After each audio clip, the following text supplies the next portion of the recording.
Coming up on this week's show, Volvo breathes new life into the sedan concept with the ES90. You can sit upright, like so, or you can simply just lean back and enjoy the ride here in the bag.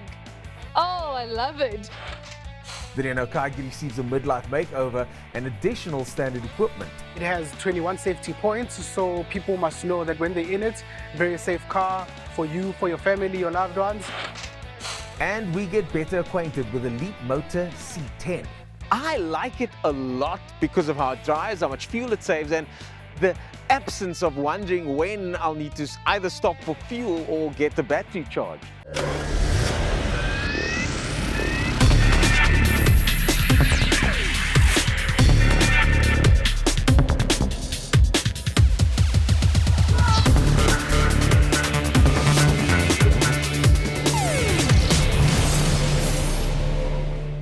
Hello and welcome to Ignition GT, where every week we bring you the very best automotive news reviews from around the globe. Joining me in studio to share their insights with us, two guests that need no introduction. You like that, eh? Ernest. I feel like that's an introduction right there. That is an introduction. I just needed a drum roll. Let's start with you, Bernie. What's in the garage and what's it been like to drive? What's in the garage is the Land Rover Discovery D350 Gemini, which is a special edition, of course. And it sits just above the entry-level D350. And it has a couple of additional touches, you know, Gemini badging here and there, special leather seats. The entry level is about 1.8 in terms of price, where the Gemini is just over 2 million. So you're looking at about 200,000 difference. Look, it's a lot of money. Yeah, of course. But it's such a pleasure to drive. It feels so good. The interior is sumptuous. I So love it's it. all just cosmetic stuff. It's not anything power upgrade or anything No. like that. No, Okay. standard power. But, you know, in those leagues, you might as well pay 10% extra and get a little bit more. And you get, you know, the name, Gemini, Yeah, which is that is a unusual. cool name. I've got the Gemini, you've got the standard one. Yeah, let's put You know, our keys down. Yeah, and It's exactly. unusual for Land Rover to give names to special editions like the Gemini. It's very interesting. Okay. Well, something that doesn't necessarily have air conditioning or all the comforts of home, but does give you the freedom of the open road. BMW, Yeah. it's in your The garage. R1300 RT. Okay, R1300 RT. Yeah. I take it there's a 1300 cc engine between your legs. 1300 boxer engine. So this is a touring bike, and you feel like you're in a car, but you're on a bike. That's what that bike does. How's that? You've got all the creature comforts. Heated. Grips, heated seat for the passenger, cruise control. You've got a big screen that comes up and an audio system. So once you raise the screen and you turn on the audio system, you can be cruising at 100 and something k's an hour and you're just blasting your music. There's no wind in your face. It's just so cool. And you can go from here to Cape Town, Where have we gone with bike technology these days? right?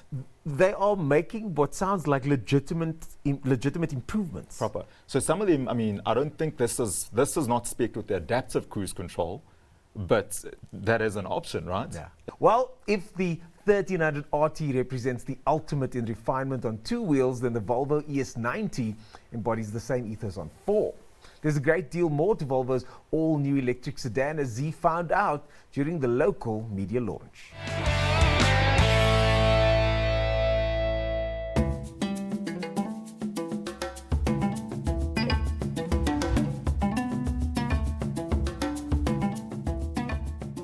Silana eThekwini namhlanje for the launch of the Volvo ES90. And yes, I'm speaking a bit of Zulu because we are in beautiful KZN and I shall do as they do. But yes, we are here launching Volvo's new fully electric sedan. As you have on the combustion cars and fully electric cars, the DNA is strong, and you can see a lot of that electric DNA design on this car. Those headlights really do resemble the new language going forward in terms of electrification. So you have these Thor hammer headlights, LED of course. It looks very bold, it looks very powerful in domineering on the roads. We have it in black, and this is the Ultra trim. I'm just going to move over to the side where you can see the full scale of the car and just how long this car is. It's 22-inch alloy wheels, aerodynamically designed, of course. It gets those flush door handles that we have seen in some of their models as well. It also has 2 cameras under its side mirror, and that will tell you a lot about the safety features that are in this car. 360, of course. Coming over to the back of the car, you have a very beautifully designed rear end. It reminds me a lot of the internal combustion S60. It has that classic design, but also a very modern feel about it. And look at that boot, very sharp nose.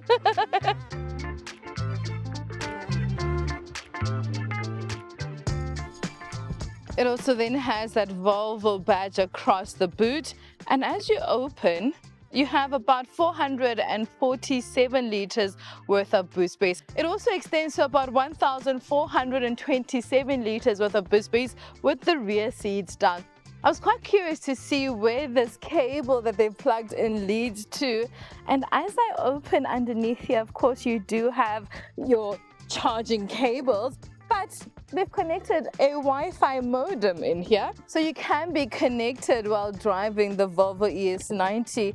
But also, as part of their whole sales plan, you do also get 10 gigabytes worth of Vodacom data for the next 3 years to be connected. So I do think that's a nice incentive that they've added in there.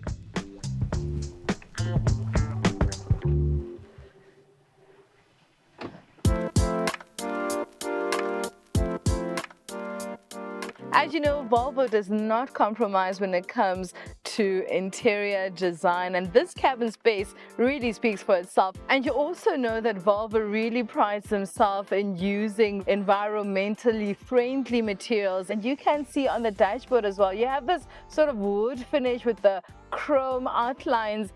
The steering wheel as well, wrapped in that two-tone leather, black and white. It also does give you enough space to see that info cluster in the middle there. Of course, this big screen is going to show you everything you need in large detail, I might add. For example, adjusting your side mirrors, your steering wheel as well, just to adjust whether it goes up or down, your wireless charging. You also have your sound controls, which I think is my favorite feature of this car. The sound in here sounds amazing. Like, it really will blow your top off because all that sound comes through these headrests that have speakers in there. Really does speak to how luxurious this car is, and I do think it highlights that. I almost think that you need to have somebody open up the door for you so you can climb inside and be the queen or king that you are in this car. It feels very saloon, like there's so much space in the back. I don't think I have been in a car in the longest time with so much leg room. I mean, what? Also, these rear seats do give you some adjustability to them, so you can sit upright like so, or you can simply just lean back and enjoy the ride here in the back. Oh, I love it. But it also just feels like it's more opened up than it is, and I think that's because of this panoramic sunroof. With that being said, let's jump into the driver's side and take a very scenic drive in the ES90.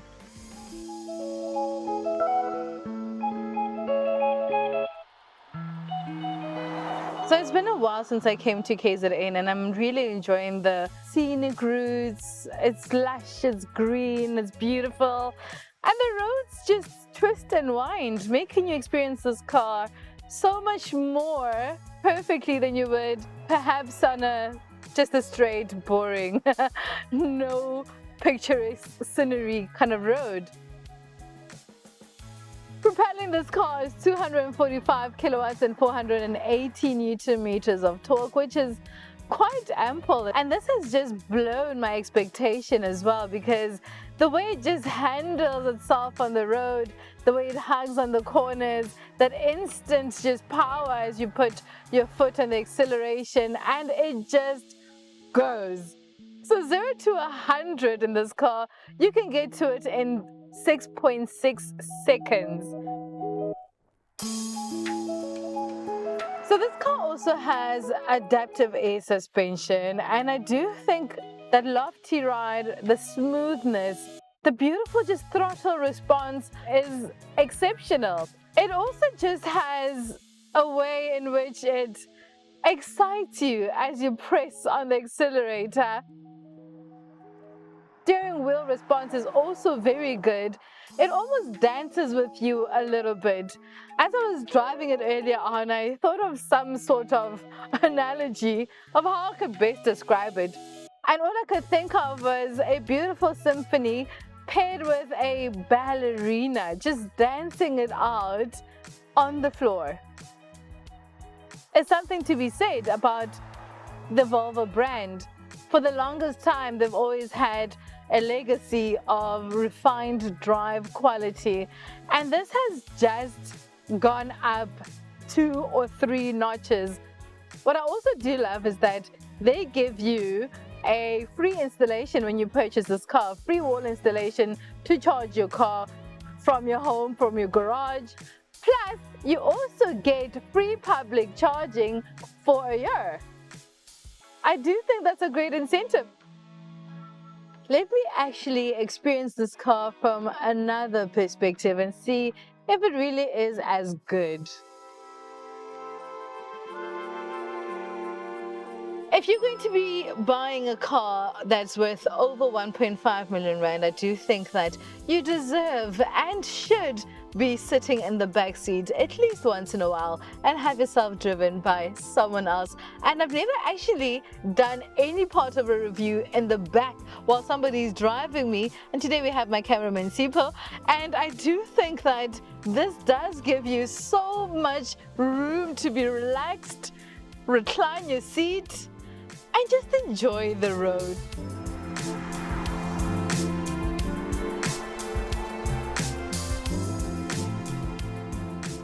It's been a while since sedans were a thing, and with the influx and popularity of SUVs, one would maybe ask themselves, what is Volvo thinking? Volvo has their own niche clientele.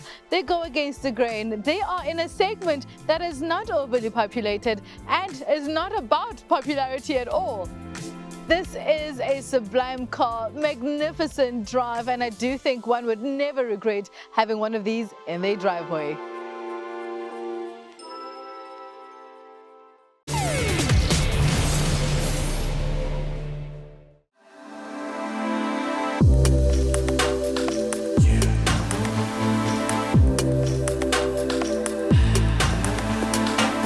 Welcome back to Ignition GT. If you look at Volvo's recent product offering, it's hard to imagine that the company once had a full range of just 3 sedans. These days, the Swedish company focuses on SUVs and EVs, but their latest model proves that Volvo can still make a world-class sedan.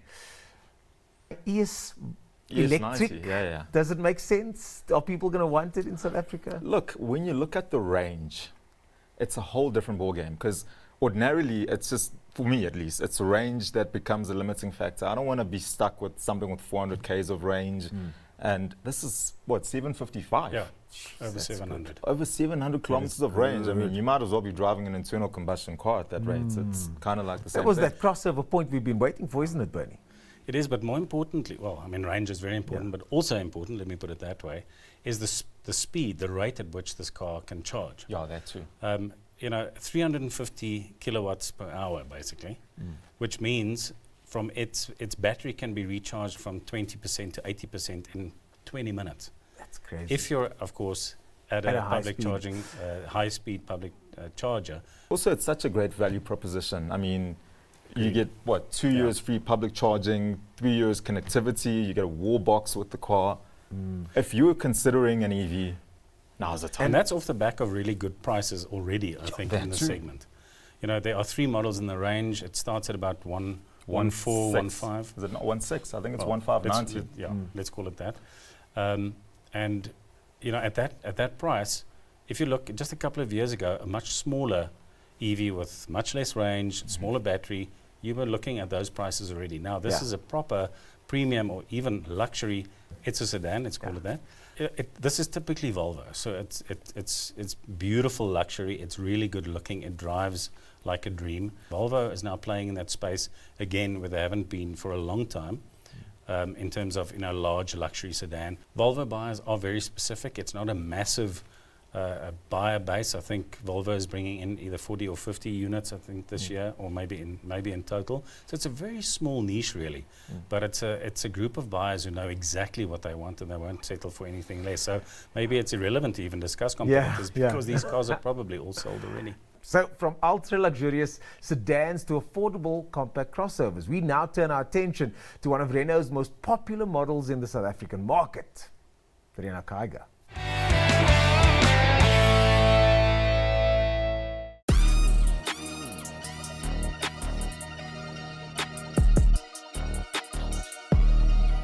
Here at Merendale Wine Estate with Renault South Africa, we are launching the new 2026 Kiger Turbo, coming up in 2 derivatives. We have the Techno as well as the Iconic, which comes in manual as well as CVT. I like the look, the stylish, how it looks, the design. It's nice. It's got a French flair. You can see it's designed in France, but it's manufactured in India. I think the performance is great. Last year we released the naturally aspirated. This year we're bringing in a new facelift turbo range. So yeah, people love it. My favorite thing about the new Renault Kiger Turbo version, it has 21 safety points, so people must know that when they're in it, very safe car for you, for your family, your loved ones. Impeccable on the road, great performance, and yeah, man, look, affordable as well. I like that front end. I like that sort of new grille, and with the new badge as well. And just generally, I think that the Kiger is a snappy looking little car. You know, it looks like something that I would want to drive. It's not like a sort of a run-of-the-mill car. It's got that French flair. We went through a couple of little windy roads, and I must say, handling as well, it was pretty good. But it feels more than 76 kilowatts to me. Performance-wise, I think it's a big improvement. Initial impressions, it's definitely got a sporty feel about it, which is a good thing and a bad thing depending on who you ask. You've got a bit of a stiff suspension setup. The steering really stiffens up once you put it in sport mode, although it is nice having the sport, eco and normal mode, those 3 driving modes. I think it's a good step up from the previous generation. We have seen it on the non-turbo version, where it has now the latest Renault design language with the, it looks a little bit more aggressive, a little bit more curvy with the creases on the bonnet, which is quite of a highlight of the design on the exterior, which looks very good, I have to say. It looks more youthful, it's more attractive to people who want a new compact SUV, so it gives a little bit of that sporty edge. So I think it looks pretty good. Starts at about 279 and then goes up to about 300. I think it's well priced. I'd say that its natural competitor is probably Magnite. And you know what? It's actually difficult to pick out of the 2 cars, but I think maybe that the French flair might just take it.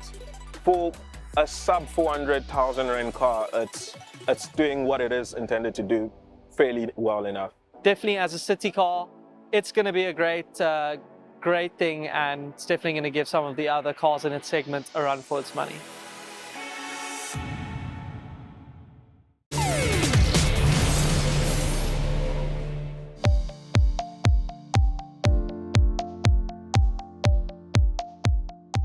By now, you probably might have seen a couple of reviews of the Reeve. Reeve stands for Range Extended Electric Vehicle. So basically, it's got a little motor inside there that feeds the battery, and the 2 work hand in hand. It's something based on the Atkins cycle of electric type engines. I don't know exactly how it works. All I know is it's got an engine at the back and an electric motor. It's also got a battery, and it's very economical. Now, I haven't spent much time with this car, to be honest, but there are already a few things that I like about it. Number 1, these looks. A little plain Jane for some, but I think it looks incredibly sleek and smooth and just nice to look at. How well this design will age, though, we'll have to wait and see. It's got a cute little font at the back that houses about 435 liters of boot space. The boot does look and feel very, very spacious. But for me, the highlight of this car is when you take it on the road. This, believe it or not, is your car keys. Now, easy to lose, and I've heard somebody's already locked it inside one of these vehicles lately, so I don't think this is a good idea, but because progress, maybe? I don't know. Key's not working. There we go. Key.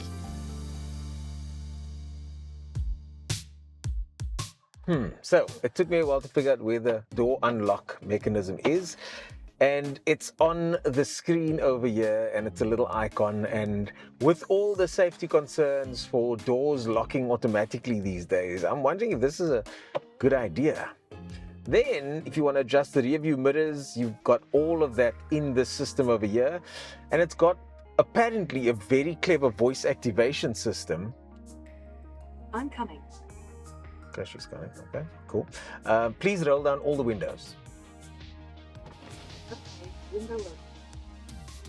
Please close all the windows.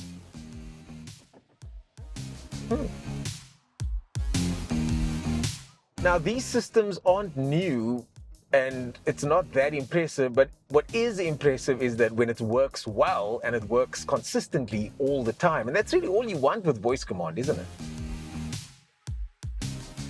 So I'm still in sport mode, and now I can start to tune into the sound of that engine. And you've got to decide for yourself if that's something you're willing to live with, because it's got this sort of monotone engine sound in the background. Now, I don't think it's loud and intrusive at all, but it is something I think any prospective owner needs to be willing to live with. The sound system inside the car is trying to drown it out with a little bit of fake electric car noises. Yeah, you've really got to listen closely, but if you're like a good friend of mine that's into sound tech, you will be annoyed by that constant sound in the background. I think for the rest of us, me personally, quite willing to live with it.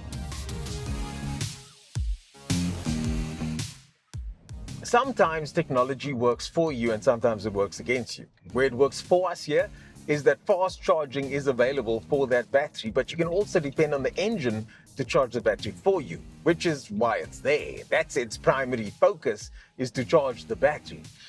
Where the technology might work against us is the fact that everything is housed in here. And by everything, I mean absolutely everything, including the vents. And then there's the font on the dashboard, which is so tiny. And I have tried to find the setting in this menu somewhere, but I'm not sure if you can increase that font. For those of us that have not got perfect 20/20 vision, yeah, these fonts are a little small.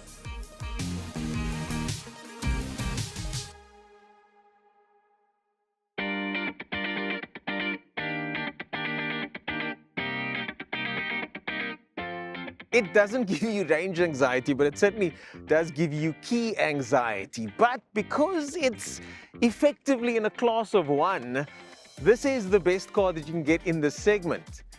I like it a lot because of how it drives, how much fuel it saves, and the absence of wondering when I'll need to either stop for fuel or get the battery charged. Looks good too. Time will tell if the market is open to something like this and this technology in its current form, but I expect to see a lot more of these range-extended electric vehicles in the coming future.